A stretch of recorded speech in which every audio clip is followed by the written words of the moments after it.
Okay, so for this meeting, we will be discussing the second part or the part of the system unit components. And one component that we will be discussing today is the CPU or the computer processor. So can you tell me the computer processor that you are using right now so that we can see which among the two brands of desktop processor is prominent than the other? So is it Intel or AMD? So go to menti.com and use the code 2909261.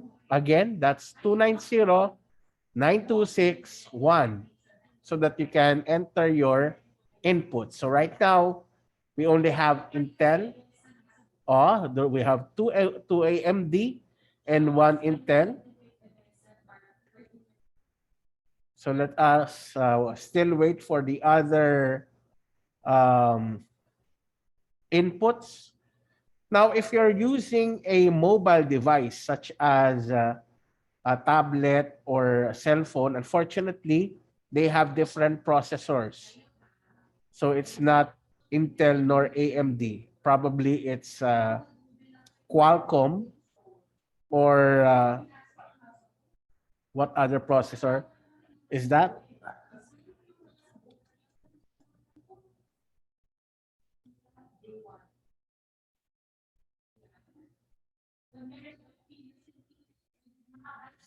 MediaTek. So other brands such as MediaTek, Qualcomm.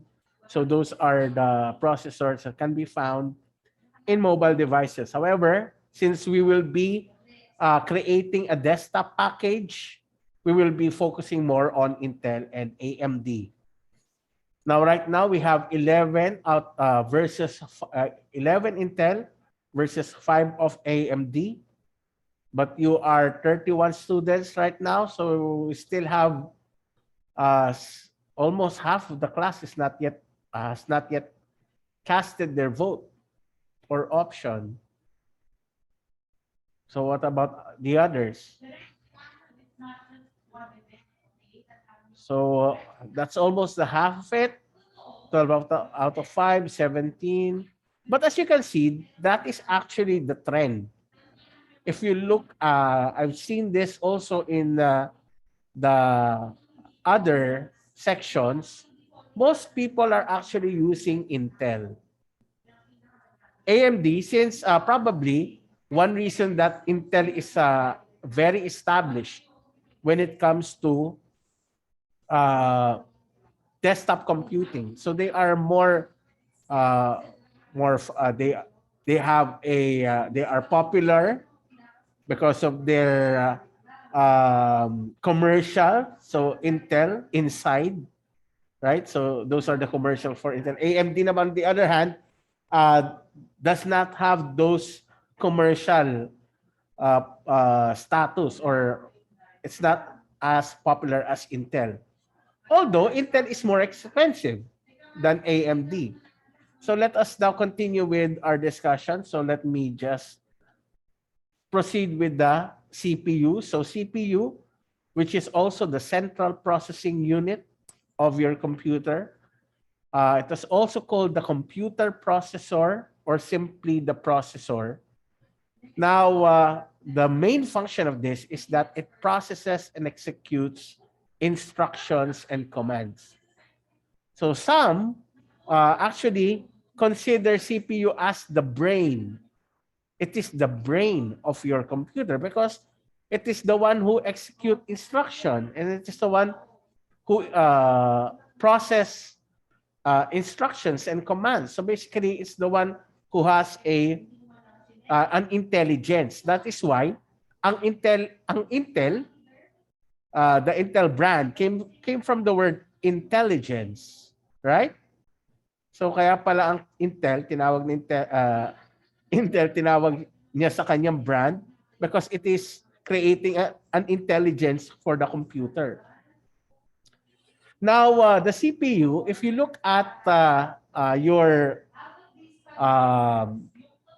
processor, CPU, you can actually see that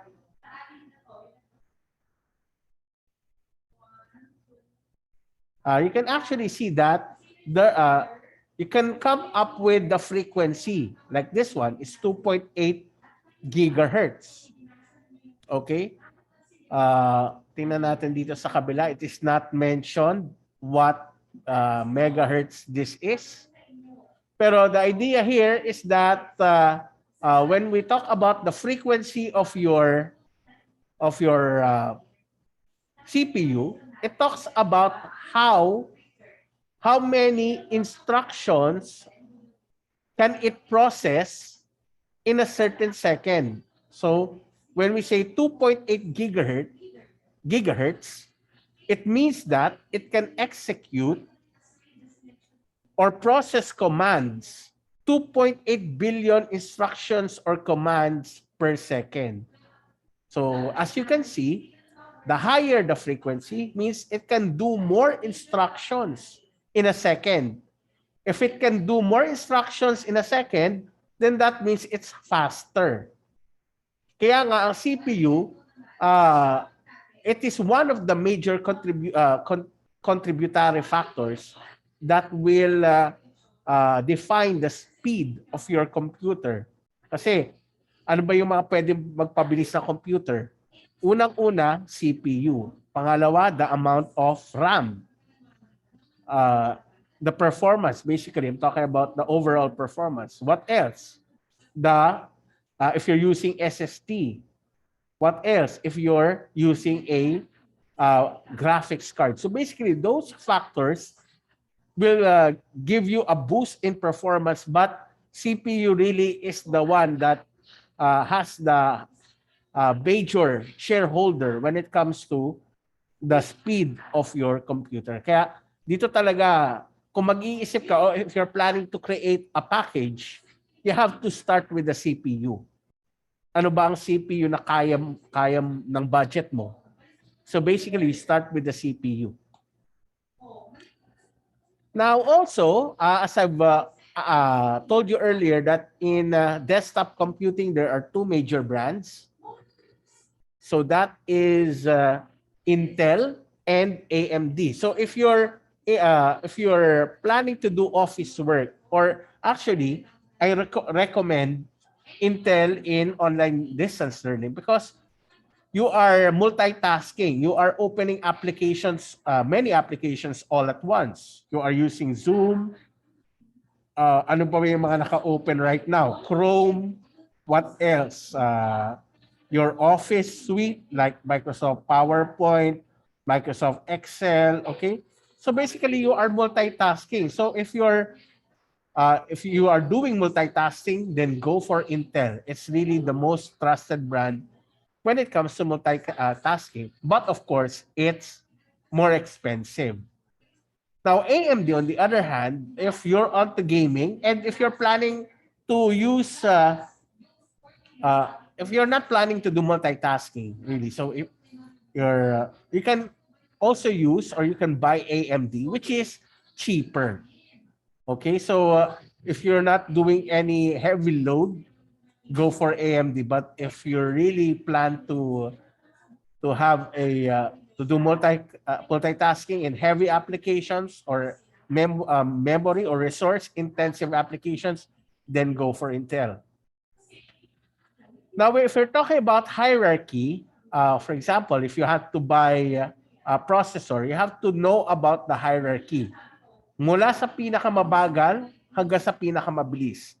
Celeron is the cheapest, but it is the slowest among the hierarchy of Intel processors. Next to that is Pentium, mas mahal ng konti, mas mabilis yung performance. Now, of course, the pinaka-expensive ay yung mga Core series, like Core i3, Core i5, Core i7, or until Core i9. We have Core i9 right now. Then that means that is the highest performing, but of course, the expensive of the series. Now, AMD also has a hierarchy, the Athlon, which is comparable to Pentium. Okay, and Ryzen, which is also comparable to Core, but they are much cheaper. Let's try to compare the price later on. Pag ipapakita ko na sa inyo yung activity nyo for this afternoon. Now, the connector pins, if you look at, so this is the top view of your processor. If you look at the bottom view of your processor, there are many pins. And if you look at it, it's yellow. Okay?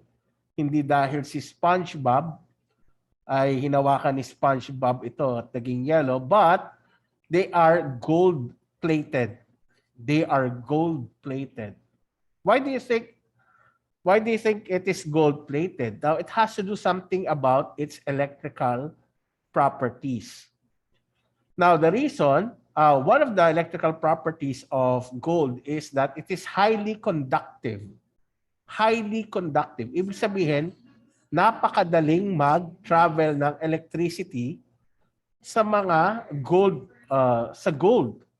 Okay? So they use it para to make it sure that the electricity or the electronic signals travels easily to the pins here, to the connector pins going to what system unit? Sa mga ba sinasaksak ang CPU? Let's open our recitation right now. So, saan kinakabit ang CPU? What system unit component do you connect your CPU? Part 2 participants raise their hands. Sumagaysay. Motherboard. Of course, it's actually the motherboard. Thank you, Mr. Sumagaysay. So, since you have to connect, so it's the same thing as your RAM. Kino-connect mo, as well as yung add-on cards like the graphics card. So, there are parts of them that are gold-plated. The connector, basically, as you can see here, it is gold-plated. So that the electricity can travel easily because of its high conductivity. Now, I have a question. If gold is highly conductive, bakit hindi siya ginagamit sa power lines, yung mga transmission line, yung nakikita nyo nasa poste, kable ng kuryente, because it is used as in Meralco.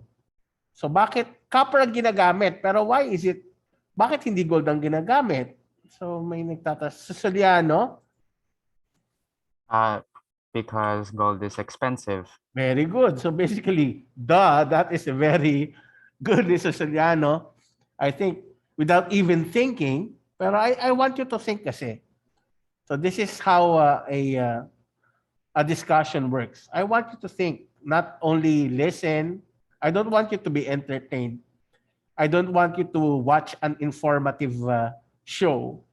This is class. I want you to think from time to time. Now, the reason kung bakit hindi tayo gumagamit ng gold in your power lines, because it is very expensive. Kasi kaunti lang ang gold. Napaka-kaunti. Unlike copper, which is very abundant. So it's used, ginagamit ng copper because it is cheap.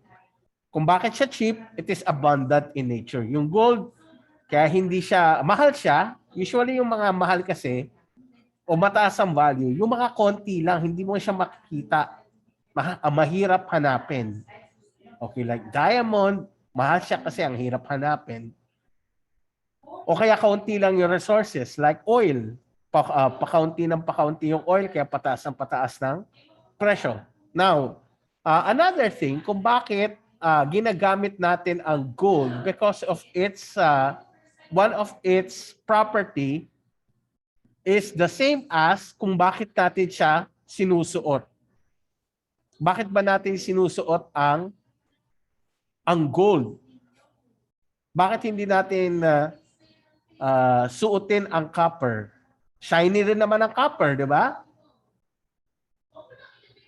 Okay, let's try Legazpi, no?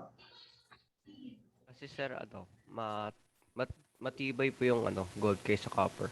Ay, hindi Ang gold is actually malleable. Madali siyang mag-bend. Kaya nga, pinupukpok mo siya eh. Madali siyang ma-form into any shape because of its malleability.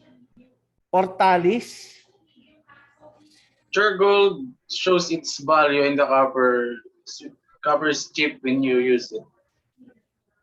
again, I'm asking, why do you wear them as jewelry? Bakit, why do you turn them into necklaces or bracelets? Sir, it shows your wealth. When it comes to what property, I'm talking about the property. Bakit natin siya sinusuot? What property, what does the gold, what is the property of gold that makes it wearable? Makes it wearable. Unlike the copper. Unlike, ano pa ba mga yumul? Sir, parang pinapakita po niya yung power, sense of power. Okay. I think medyo lumalayo na tayo. Anyway, thank you for... Sino yung sumagot before kay Yumul? Yumul. Adrian po. Apelido? Ortalis. Ortalis. Okay, thank you. So the idea kung bakit natin sinusuot siya, because it does not tarnish easily. Hindi siya nangangalawang. So kung bakit natin sinusuot yung mga jewelry, lalo na gold and silver, hindi sila So hindi sila basta-basta nangangalawang. Okay. So ang pangit naman siguro, lalo na ang pawis natin is acid eh. Kapag naglalagay tayo ng bakal sa ating skin, maya-maya ay kinakalawang na siya. So that's the reason why it is highly wearable. Because it does not tarnish. Hindi siya nangangalawang. So that is the reason also why we use gold in your connector. In your connectors in your CPU as well as in your memory as well as in your add-on cards.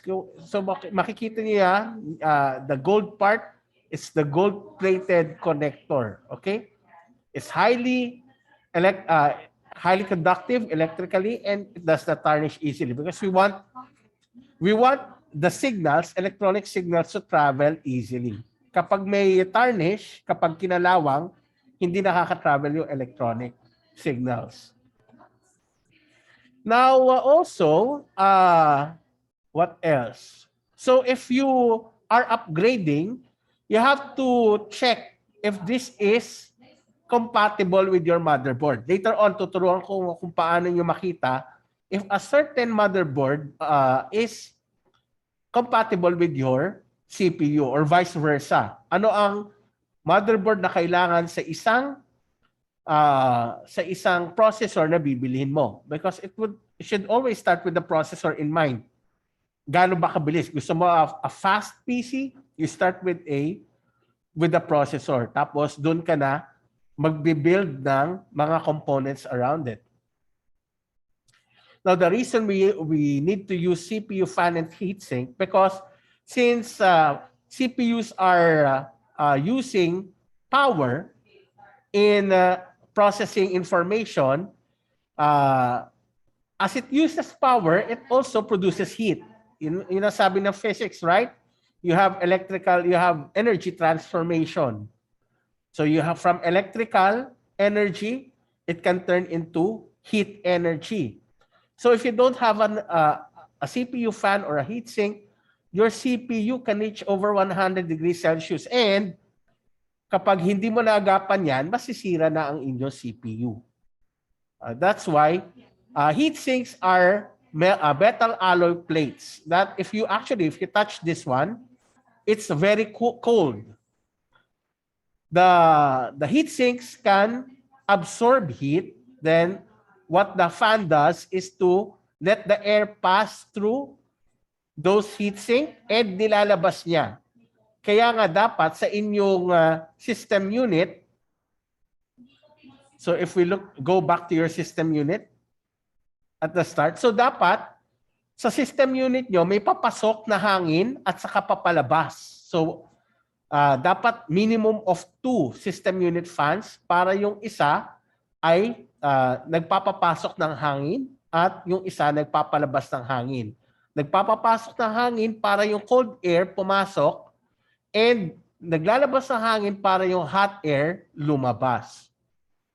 So that's how you should use fan in your desktop computer. So that's how to complement the CPU fan in your computer. So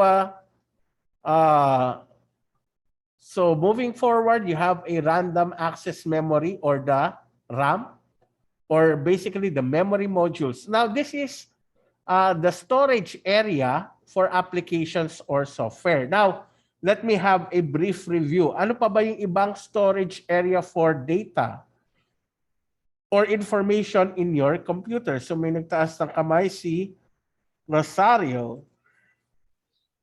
Hard disk drive po. So this is the first time of Rosario, right? So Rosario. Very good. Hard disk drive. Hard disk drive lang ba, Miss Rosario? Pati po yung solid state drive. Very good. So the SSD and the hard disk drive, or basically the data drives, they are also the storage for your data. However, they are permanent. So tingnan natin pagkakaiba nitong dalawa. Data drives are permanent storage. However, RAM is non-permanent because as soon as you turn your computer off, yung mga data na nasa memory niya, nawawala na. Okay? Ano ba ang naloload na data sa memory sa computer memory or the RAM? Yung mga applications nyo. Kaya if you open, okay. Going back to the CPU fan and heatsink pala, let me show you I have an application here that monitors my computer temperature or the temperature of my CPU. Now, the reason kung bakit minomonitor ko kasi medyo luma na ito, it's around 3 to 4 years old, bumabagal na yung kaniyang fan, computer CPU fan, yung laptop. And I expect na pag bumabagal na yung fan, mas umiinit na yung aking temperature ng aking CPU. So I always have to monitor that, and although bumili na rin ako ng external cooler, pero it's not enough. So what I need to do is to buy a spare part or a new fan, CPU fan for my laptop para mapababa ito. Okay?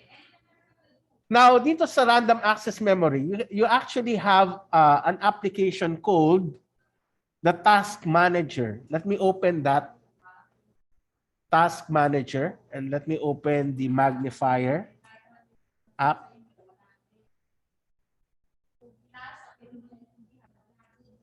Yan, okay. So if you look at the Task Manager, guys, so basically this is where you can see the open application.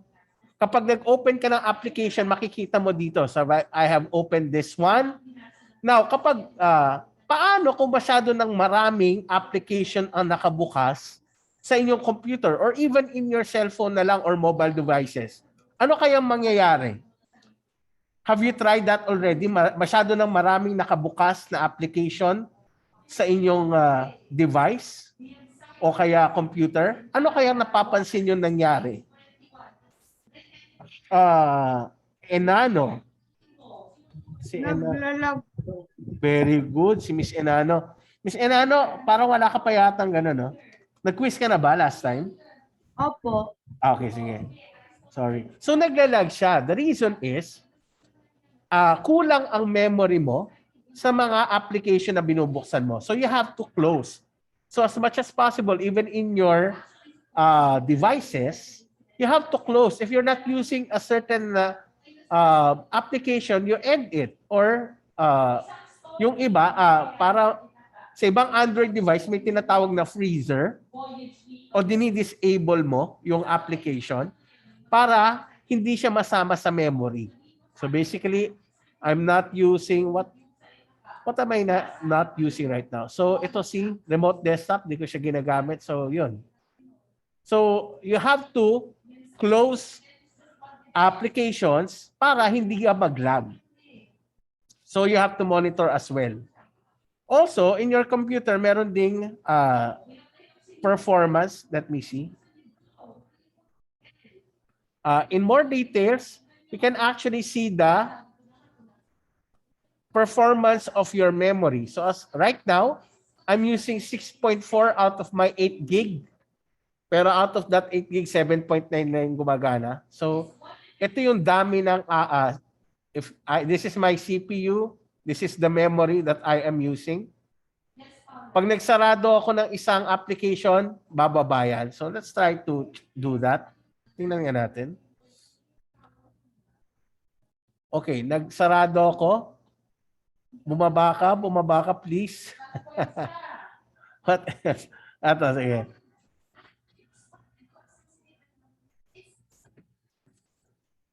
So, I'll try to close some of my application and sana bumaba ka na. Ayun, medyo bumababa na siya. Pero hindi pa rin. Unfortunately. Okay, so in your Android device, there is a free up your memory space. So it's one way to free up usage of your memory, lalo na yung mga hindi ginagamit na application. So that is the task manager in your Windows. So that's how you can monitor the memory usage of your computer. Okay, now, also, if you have a virus, now, a virus is actually an application. Ang tawag nga sa kanya is a malware. Malware means malicious software. It's actually a software. Pero, it is malicious because it has other plans for your computer. It's not a good plan. It has a plan to get data or information from your computer. Ang virus is actually an application. It's an illegitimate app. Kasi hindi mo siya gustong tumakbo pero tumatakbo siya. So what happens is, it goes through your memory at mapapansin mo minsan na kahit wala ka pang binubuksan na application, mabagal na. Because a virus is already residing on your memory. Every time you open your computer, a virus is loaded to the memory, kaya mabagal. Kaya nga, it is one of the reasons why we need to format your computer because a virus may be taking place or a virus is residing in your memory. So, one way to boost the performance or you have to go back to the time before the virus is installed, or basically you format everything so that the virus files will be deleted. Now, if you want to upgrade your RAM or memory, it should be also compatible to your motherboard. So, paano mo makikita kung compatible siya sa motherboard mo? It should support the DDR number or the DDR type. So DDR is a type of memory. So right now, meron tayong DDR5, DDR4. Yung pinakabago ay DDR5, DDR4, yung current. DDR3, mas luma. Of course, DDR2, mas luma sa DDR3 yon. Now, and also the megahertz or the speed or clock. Kasi yung memory ay may bilis din on how it transfers information to your CPU. Meron din siyang speed. Kaya yun, later on, gagawa tayo ng computer package that is compatible. Dapat magkaka-compatible yung CPU, yung motherboard, and yung RAM. Okay, I think this is the last system unit component before the BIOS. The graphics card, so graphics card, kung bakit kailangan mo naman bumili niyan if you need additional power for video encoding or video editing or photo editing. So, and of course, gaming. You want to buy a graphics card to support you for that activities. Now, most motherboards may tinatawag na built-in. Pero yung built-in na yon can do only so much. Minsan, pag manonood ka na ng mga high resolution na movie, minsan naglalag because the graphics of the built-in motherboard cannot handle the information. That is why you have to buy an add-on graphics card. So these are the usual ports or interfaces of a graphics card. Yung pinakaluma na I think it is not available on the newer graphics cards is the VGA. Ito yung mga sinaunang monitor na I think meron pa rin naman some of you, some laptops or some desktops have VGA, pero the newer ones don't have that. DVI, you have to be familiar about this. This is the interface used para makontrol mo or if you want to output your video to large LED screen. Di ba if na-experience yung mag-visit sa AATF complex, we have 2 LED screens doon. So it is controlled using a DVI port. So gumagamit siya ng DVI port to output that big pictures in your LED. HDMI naman and the newer, the display port, supports audio and video. Kaya sumikat naman sila, pwede sabay silang nakakapag-output ng video and audio. So those are the ports that you use in a graphics card. Okay, itong BIOS or UEFI, basically this is the firmware. If, for example, you have a Samsung, di ba, minsan you need to update the Samsung device firmware. So a motherboard has a BIOS or the UEFI. Basically, it is the one that configures the settings of all the peripherals or mga system unit components because it can control the clock rate of the CPU, the clock rate of the or the speed of the memory or RAM module. It can control if you want to open the LAN ports or enable or disable the LAN ports, the audio ports, etc. So the BIOS or UEFI are basically the one responsible to activating peripherals or system unit components. If you want to turn off your HDD or SSD, this is where you use that settings. Now, we will be using this later on in formatting your computer. So this is mahalaga to. Itong BIOS or UEFI. Itong BIOS, it is the old firmware. Pero binago na siya, it's UEFI today. So BIOS is just called basic input and output system. So because it can configure the input peripherals and the output peripherals or input components, output components for your computer. It can only support text. Kaya if you look at this one, itong Phoenix BIOS, puro text lang yung makikita nyo. And it can only support 2.1 terabyte. That is why they created a new one called the UEFI or the Unified Extensible Firmware Interface where it can support 2.1, 2.2 and above storage. Yung mga hard disk drives or data drives, it can support higher storage capacity. As well as it supports graphical interface. If you look at the Asus EFI BIOS, graphics na siya. Okay, so that's it. Now, let us proceed with your activity this afternoon. So, gagawa tayo ng package nyo. So, we will be creating your very own package, computer package that will be used for online distance learning. So wala tayong iisipin dito na presyo. So basically, you create a very good package. So price is the limit kung ano lang makita natin kay Shopee. So of course, we will start, for example, with CPU.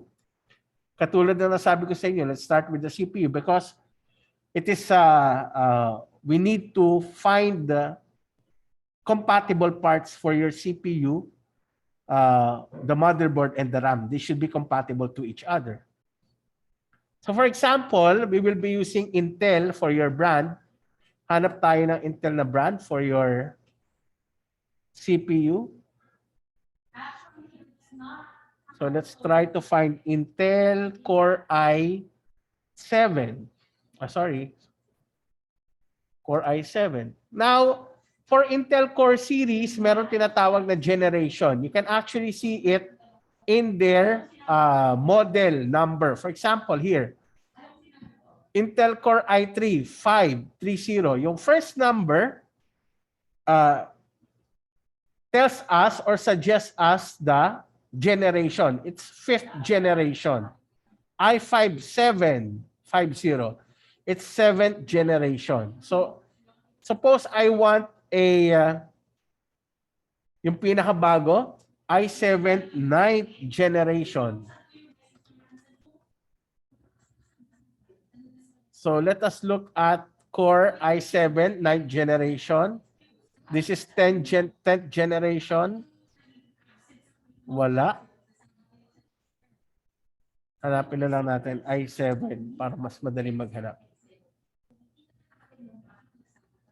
Okay, let's try na lang this one. So Intel Core i7. In this case, this is 10th generation. So let's try to copy this one, Intel Core i7. So we have a Intel. That is the brand. This is the model. The description of that is 4.8. 8 cores up to 4.8 gigahertz. And it is LGA 1200. Yan yung kanyang hahanapin natin later on yung motherboard na dapat ay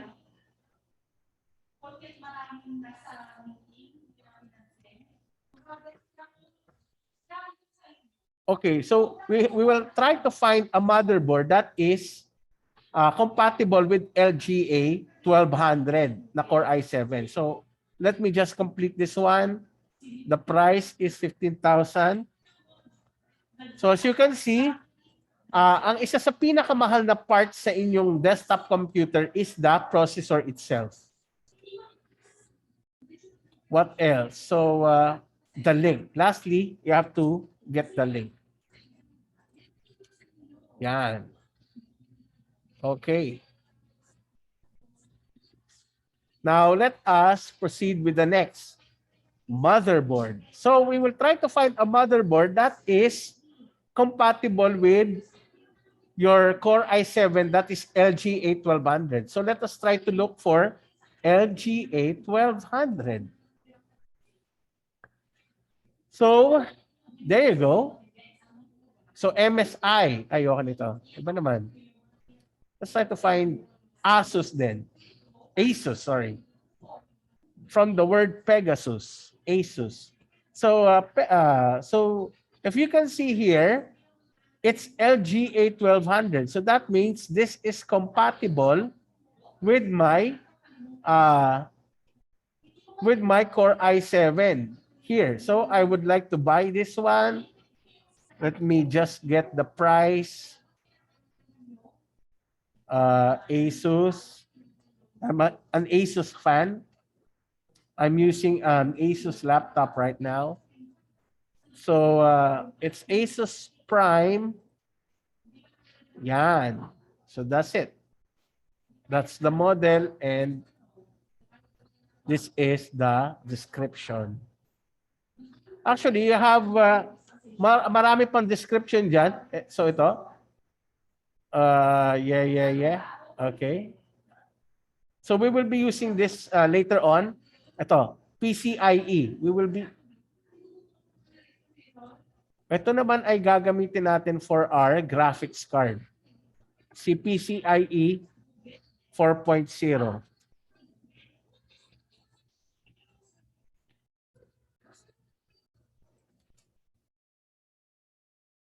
Yan. So, of course, we have to copy the link. Don't forget the link. And lastly, your RAM. So for your RAM, kailangan pala natin dito, hindi nakasulat. Hindi nakasulat kung ano yung specification niya. Itong problema. Okay, anyway, let's try to find ano yung supported niyang memory. Okay, so this time we have to use Google to find the RAM specification for this one. Ayan, so tingnan natin yung specification.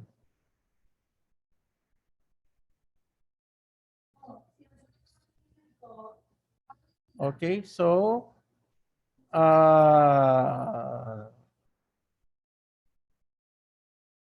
memory, nasaan na yung memory mo?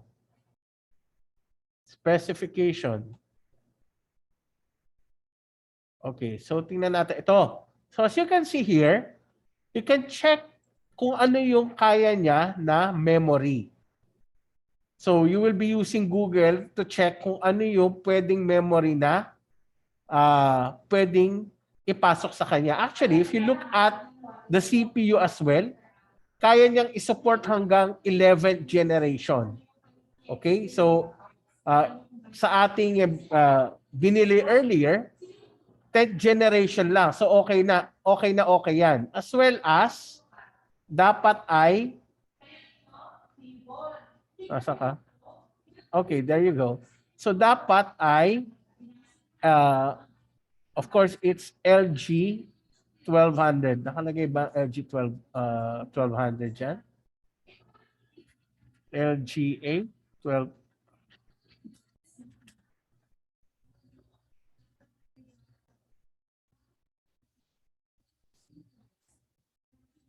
Ay, there you go. Sorry. It's already written there. It's there, oh. It's LGA 1200. So that means we have the correct processor. Now we have to choose the correct RAM. So for our RAM, kaya niyang i-support DDR4. Tapos pumili na lang tayo ng pag sinabing OC, it's overclock. So gumamit lang tayo ng hindi overclock. So DDR4 2933. So let us try to check that. RAM DDR4 2993. Is that correct? 2993?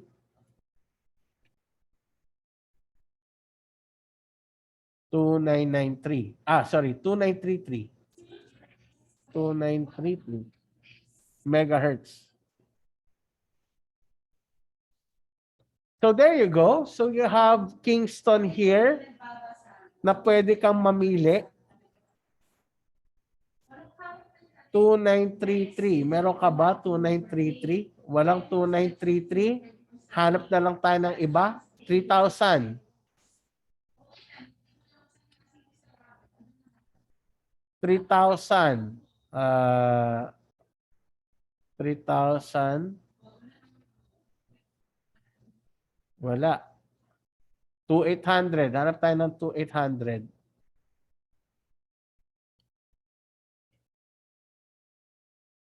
2,800. Wala rin. 266. So 266 megahertz. There you go. 266 megahertz. Meron na siya dito. 266 megahertz. There you go. So pwede nating bili ito. Ito pala may 3,000, no? 3,000. Kaso wala dito 3,000.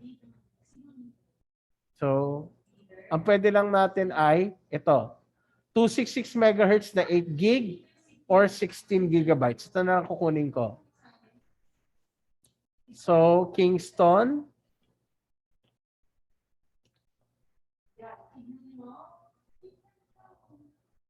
So, this is the brand, this is the model, and this is the description. It's 16 gigabytes to 266 megahertz.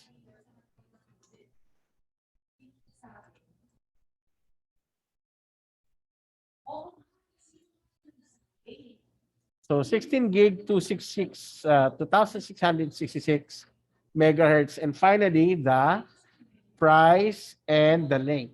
Price and the link.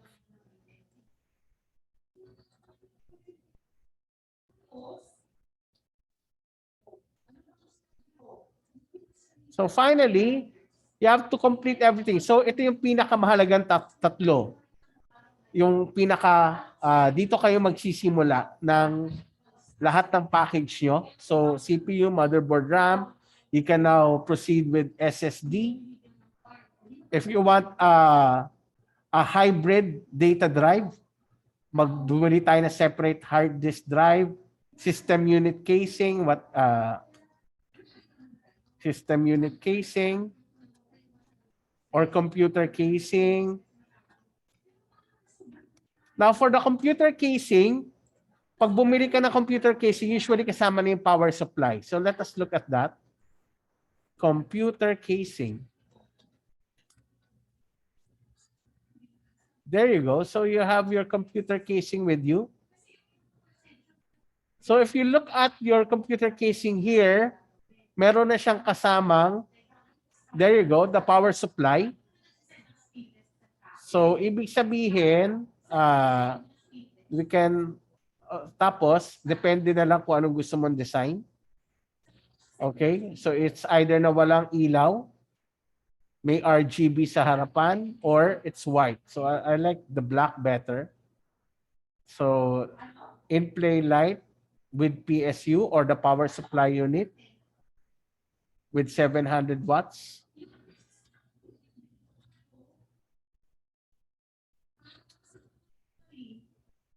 So this is the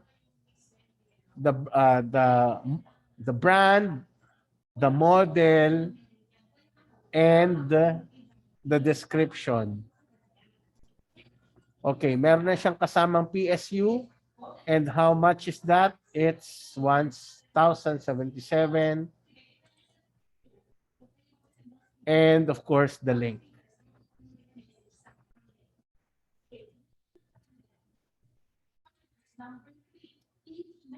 Okay. So of course, kailangan din natin ng computer monitor. Kailangan din natin ng keyboard and mouse. Kailangan natin ng UPS or kung nagtitipid ka, VR ka na. Pero of course, this is a fantasy package. Ibig sabihin, walang problema ang presyo. And then, let's go for the UPS na, of course. And of course, finally, you have to find the total. Pag nakumpleto mo na yan, there should be a total. Magkano ba yung nagawa mong package? Okay, you have any question for our activity? So I will be opening the activity tomorrow or probably later tomorrow. Depends upon maganda gumawa na kayo ngayon para bukas I have a separate activity for you to do. Isasubmit nyo na lang yung nagawa nyo ngayon. Any question? Or probably siguro ngayon, kaya ko naman sigurong gawan. So submission for the mini task. This is your mini task that leads to your performance task. So malapit nang mag-performance task, pero basically, ganito rin lang naman. Again, gagawa kayo ng parang flyers or poster ng ibebenta ninyong computer desktop package. Of course, Sa computer desktop package, meron na akong ibibigay na presyo. Okay, o kaya AMD ba or Intel. So it depends upon the requirement of your boss. And I am the boss. The big boss. Okay? Any question that you would like to, ay, may nagchat-chat sa akin. Sorry, hindi ako ganun ka multitasking. Means hindi ko na nababasa yung chat nyo. Okay, sorry. So that's it. Okay na, wala akong magagawa. Kung may FPS drop kayo, static, ang mahalaga ay meron kayong